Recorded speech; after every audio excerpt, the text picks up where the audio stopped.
মেখে রাখা বেড়ে যাওয়া আটাটা যদি বেড়ে যায় তাহলে ওটা দিয়ে এই রেসিপিটি বানাতে মাত্র 10 মিনিট সময় লাগবে। আর যদি না ওটা থাকে তাহলে নতুন করে তৈরি করে কাজটি করতে পারেন, যেটা আজকে আমি করে দেখিয়েছি। তো আশা করি আপনাদের ভালো লাগবে রেসিপিটি। অনেক রকম সবজি দিয়ে, তাছাড়া অল্প তেলে কিন্তু এই রেসিপিটি আমি বানিয়েছি।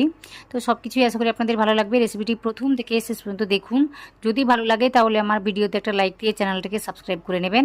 এইভাবে আমাকে সাপোর্ট করবেন। তাহলে সবার আগে নমস্কার, কেমন আছেন সবাই? আশা করি ভালো আছেন। শুভ্র শান্তি ব্লগে আপনাদের সবাইকে স্বাগত জানাই, আমি শান্তি। তো দেখুন কত সুন্দরভাবে এটা তৈরি হয়েছে। এটা বাচ্চাদের টিফিনে দিতে পারেন বা আপনারা সকালে জল খাওয়ারে বা রাতের ডিনারে কিন্তু খেতেও পারেন। খুবই সহজ একটি রেসিপি। তো প্রথম থেকে শেষ পর্যন্তই দেখবেন। তো এখানে আমি কি করেছি, আজকে আটা নিয়েছি। তো আপনারা চাইলে এটাকে ময়দা দিয়েও বানাতে পারেন। তো এখানে আমি 2 কাপের মতো গমের আটা নিয়েছি আর পরিমাণ মতো লবণ দিয়েছি, সাথে একটু তেল দিয়েছি।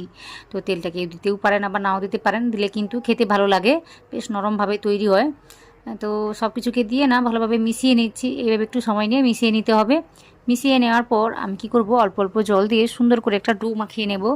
তো যেমন করে আমরা রুটির জন্য ডোটাকে তৈরি করে নিই, ঠিক সেভাবে কিন্তু তৈরি করে নিতে হবে। অনেক সময় দেখা যায় বাড়িতে রুটি ভাজার জন্য আমরা যে ডোটা বানিয়ে রাখি ওটা কিন্তু বেড়ে যায়। তো ওটাকে ফেলে না দিয়ে পরের দিন বা ওই দিনই ওই কাজটি করে নিতে পারেন। তো ওটা দিয়ে কিন্তু সহজে কাজটি করে নেওয়া যায়, বেশি একটা সময় লাগবে না। তো না হলে এইভাবে একদম ফ্রেশভাবে ডোটাকে তৈরি করে নিতে পারেন, এতে করে বেশি একটা সময় লাগে না। ওই 2-3 মিনিটের মধ্যেই কিন্তু সুন্দর করে একটা ডো মেখে নেওয়া যায়। তো মেখে আমি কি করেছি, ওই ঢাকা দিয়ে রেখে দিয়েছি 5 থেকে 10 মিনিটের জন্য।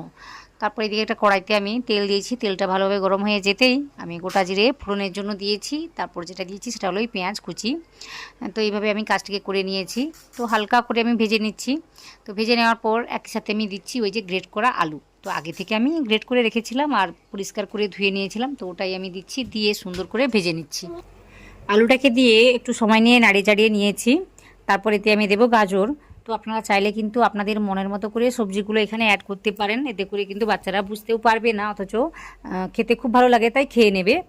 তো এখানে আমি গাজরটাকে দিয়েছি, আগে থেকে আমি গ্রেট করে রেখেছিলাম, তো ওটাই আমি দিচ্ছি। দিয়ে এখানে আমি পরিমাণটা বুঝে শুনে লবণটাকেও দিচ্ছি, দিয়ে একদম সুন্দর করে ভেজে নিচ্ছি। তো এটা বানাতে বেশি একটা সময় লাগে না, আর অল্প মশলাতেও কিন্তু এটা তৈরি হয়ে যায়। তো এইভাবে বাচ্চাদের বানিয়ে দিতে পারেন, বাচ্চারা কিন্তু বেশ মজা করে খাবে, তাছাড়া বড়রাও কিন্তু খুব মজা করেই খাবে। তো আশা করি আজকের রেসিপিটি আপনাদের সহজ মনে হবে বা ভালো লাগবে। যদি ভালো লাগে আমার ভিডিওতে একটা লাইক দিতে ভুলবেন না। তো এই কাজগুলো অবশ্যই করবেন, তাহলে আমার ভীষণই ভালো লাগবে। তো এখানে দেখুন মোটামুটি একটু নাড়িয়ে চাড়িয়ে নিয়েছি। নেওয়ার পর এতে আমি কিছু মশলা অ্যাড করব।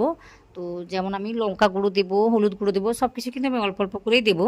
তো আপনারা যদি ঝালটা বেশি করে খেতে চান তখন ঝালের পরিমাণটা একটু বাড়িয়ে দেবেন। তো এখানে আমি লঙ্কা গুঁড়ো, হলুদ গুঁড়ো, তারপর একটু জিরে গুঁড়ো দিয়েছি। ভাজা জিরে গুঁড়োটা ছিল ওটাই আমি দিয়েছি। তারপর একটু দিয়েছি ওই যে চাট মশলার গুঁড়োটা। তো ওটা না থাকলে একটু লেবুর রসও দিতে পারেন। তো ওটা দিয়েছি, আর কিছুই দিইনি। এই সমস্ত কটা মশলা দিয়েই সুন্দর করে নাড়িয়ে চাড়িয়ে একটু ঢাকা দিয়ে রান্নাটিকে করে নেব। ওই 1 থেকে 2 মিনিটের জন্য ঢাকা দিয়ে রান্নাটিকে করে নিলে কিন্তু খুব সুন্দরভাবে সেদ্ধটা হয়ে যাবে।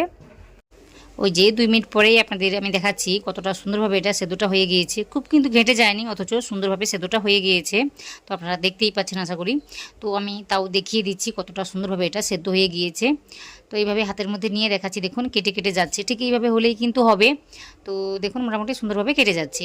তো এখানে আমি কি করেছি, ওই যে ধনেপাতা কুচিটা ছিল আগে থেকে কুচিয়ে রেখেছিলাম, তো ওটাই আমি দিচ্ছি। দিয়ে সব কিছুকে ভালোভাবে মিশিয়ে নিতে হবে। তো বলতে পারেন এখানে রান্নাটা প্রায় শেষ। রান্না বলতে এই যে পুরটার কথা বলছি আমি। তো এইভাবে কিন্তু খুব সহজেই অল্প সময়ের মধ্যে কিন্তু এটা তৈরি করে নেওয়া যায়। তো এটাকে আমি কি করব, একটা আলাদা পাত্রে নিয়ে নেব, নিয়ে না একটু সময় নিয়ে ঠান্ডা করে নেব।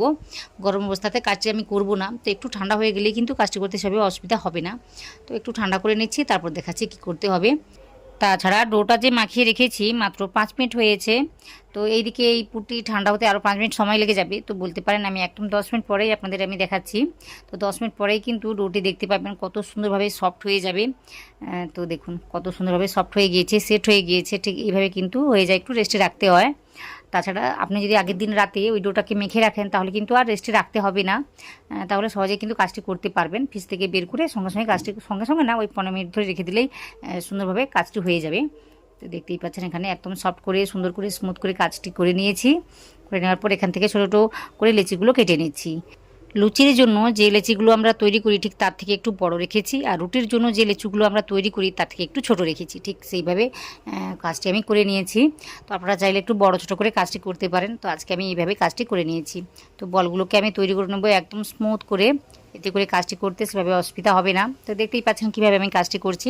সবকটা বল এইভাবে তৈরি করে নিচ্ছি, তারপর দেখাচ্ছি কী করতে হবে। তো সমস্ত কটা বল আমি এখানে তৈরি করে নিয়েছি। তৈরি করে নেওয়ার পর ওইদিকে পুরটা কিন্তু ঠান্ডা হয়ে গিয়েছে। তো তারপর আমি কাজটি করে নেব। তো এখানে কিন্তু একদম ঝরঝরেভাবে পুরটিকে আমি তৈরি করে নিয়েছি। আপনারা চাইলে সেদ্ধ আলু কিন্তু নিতে পারেন। তো আজকে আমি কাঁচা আলু নিয়েছি, তাই এইভাবে কাজটি আমি করেছি। তো এখানে আমি কি করেছি, একটা লেচি আমি নিয়েছি, নিয়ে না ওই যে পুলি পিঠা যেভাবে আমরা বানাই ঠিক সেভাবে একটা সুন্দর করে কী বলবো একটা বাটির আকারে গড়ে নিতে হবে এখানে। তো একই রকমভাবে কাজটি করে নিতে হবে। এতে করে কিন্তু এই যে পুরটা দিতে অনেকটা সুবিধা হবে। তো দেখতেই পাচ্ছেন এখানে পুরটাকে একটু বেশি করে দিচ্ছি। দেওয়ার পর কিন্তু এই মুখটাকে সুন্দরভাবে আটকে দিতে হবে, না হলে কিন্তু পরে খুলে যেতে পারে। তো এইদিকে একটু খেয়াল করতে হবে, এইভাবে একটু প্রেস করে করে তো এইভাবে মোটামুটি আটকে দিতে হবে। তো দেখতেই পাচ্ছেন কীভাবে আমি কাজটি করছি। বারবার কিন্তু মাঝখানে যে পুরটা রয়েছে ওটাকে আমি প্রেস করে দিচ্ছি। প্রেস করার পর কিন্তু এইভাবে ওপর দিকে তুলে তুলে এনে এইভাবে আটকে দিয়েছি আমি। তারপর একটু পেঁচিয়ে পেঁচিয়ে গোল করে ঘুরিয়ে এভাবে একটু সিল করে দিতে হবে। সিল করে দেওয়ার পর তারপর দেখাচ্ছি কী করতে হবে। তো এইভাবে মোটামুটি একটু চ্যাপটা করে নিতে হবে। এইভাবে চাপ দিয়ে দিয়ে তো বলতে পারেন একটা লুচির আকারে আমি এইভাবে গড়ে নিচ্ছি একটু চ্যাপটা করে। তো আপনারা চাইলে একটু বড় করে ছোট করে যেভাবে কাজটি করতে চান ঠিক সেভাবে করে নেবেন। তো এইভাবে মোটামুটি কাজটিকে আমি করে নিয়েছি। তো আরও একটা আমি তৈরি করে দেখাচ্ছি। তো কী করেছি, ওই যে বাটির আকারে আমি গড়ে নিয়েছি।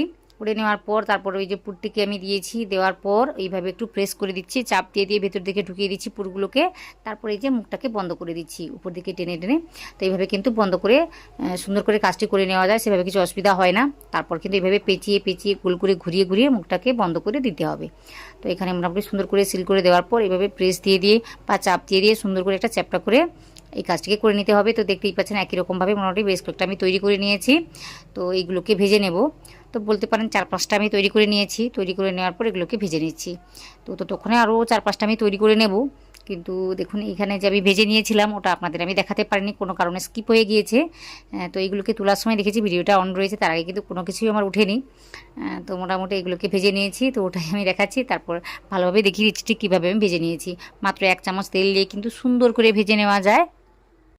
তাওয়াটাকে ভালোভাবে কিন্তু গরম করে নিতে হবে। গরম করে নেওয়ার পর গ্যাসের ফ্লেমটাকে একদম লো করে দিতে হবে। লো করে দেওয়ার পর তো ওখানে একটু তেল দিতে হবে। তো আগে থেকে আমার 1/2 চামচের মতো তেলটা ছিল, তো ওটাতেই আমি ভেজে নিচ্ছি। তো এইভাবে মোটামুটি সবকটাই আমি দিয়ে দেবো। দিয়ে না তো একটুক্ষণ আমি অপেক্ষা করব, তারপর কিন্তু এগুলোকে উল্টে দেবো। তো দেখতেই পাচ্ছেন সহজেই কিন্তু এগুলোকে উল্টানো যায়। আর তেলটাকে একটু বেশি করে দিলেই ভালো। তো আজকে আমি অল্প তেলের মধ্যেই কাজটি করছি। তো পরে কিন্তু আরও আমি 1/2 চামচের মতো তেলটাকে দেবো। তো এখন আমার প্রয়োজন পড়ছে না, তাই আমি দিচ্ছি না। তো এইভাবে মোটামুটি উল্টে পাল্টে আমি কাজটি করে নেব। বেশি একটা সময় লাগে না, 2-3 মিনিটের মধ্যেই কিন্তু সুন্দর করে একদম লাল করে ভেজে নেওয়া যায়। তো আপনারা চাইলে একদম কি বলবো ডিপ তেলেও ভেজে নিতে পারেন, একদম ডিপ ফ্রাই করে। তো আরও আমি 1/2 চামচের মতো তেলটাকে দিয়েছি। দেওয়ার পর কিন্তু এইভাবে উল্টে পাল্টে আমি কাজটি করে নিচ্ছি। তো হালকা আছে কাজটি করলে না এই রেসিপিগুলো খুব সুন্দরভাবে ফুলে ফেপে উঠবে, নাহলে কিন্তু এই বাইরে থেকে পুড়ে যাবে বা ভাজাটা হয়ে যাবে, ভেতর থেকে হবে না বা ফুলতে চাইবে না। মোটামুটি বুঝে শুনে কাজটি করে নিতে হবে। তো এখানে আমি দেখলাম যে গ্যাসের ফ্লেমটা ভীষণই লো রয়েছে বা তেলটা সেভাবে গরম হয়নি, তাই আমি কী করেছি গ্যাসের ফ্লেমটাকে একটু হাই করেছি। আবার কিন্তু আমি কমিয়ে দেবো। তো এইভাবে কিন্তু আমি কাজটিকে করে নেব।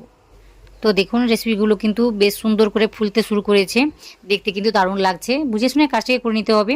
যখন মনে হবে যে তেলটা ঠিকমতো গরম হচ্ছে না তখন কিন্তু একটু বাড়িয়ে দিতে হবে, আর যখন মনে হবে ভীষণই গরম হয়ে গিয়েছে তখন কিন্তু কমিয়ে দিতে হবে, নাহলে কিন্তু এগুলো পুড়ে যায়। তো বুঝে শুনে কাজটিকে করে নিতে হবে। তো দেখতেই পাচ্ছেন একদম লাল করে এগুলোকে ভেজে নিয়েছি, আর সবকটা রেসিপি কিন্তু বেশ ফুলে ফেপে উঠেছে। এইভাবে কিন্তু অল্প সময়ের মধ্যেই এগুলো তৈরি করে নেওয়া যায়। আর দেখুন দেখতে কতটা সুন্দর হয়েছে, লোভনীয় হয়েছে। তো এরকম করে বানিয়ে বাচ্চাদের টিফিনে দেবেন, বাচ্চারা দেখবেন বেশ মজা করে খাবে। ওরা কিন্তু সস দিয়ে খেতে এটা ভীষণই ভালোবাসবে, আমার যেটা মনে হয়। তো আমরা সস দিয়েই খেয়েছি, বেশ ভালো লেগেছে। আশা করি আপনাদেরও ভালো লাগবে। তো রেসিপিটি যদি ভালো লেগে থাকে তাহলে আমার ভিডিওতে একটা লাইক দিয়ে চ্যানেলটিকে সাবস্ক্রাইব করবেন। তো এইগুলো করতে আপনারা ভুলে যান তো অবশ্যই একটা লাইক দেবেন, আপনাদের লাইকের আশায় থাকি। তো এইগুলো করবেন।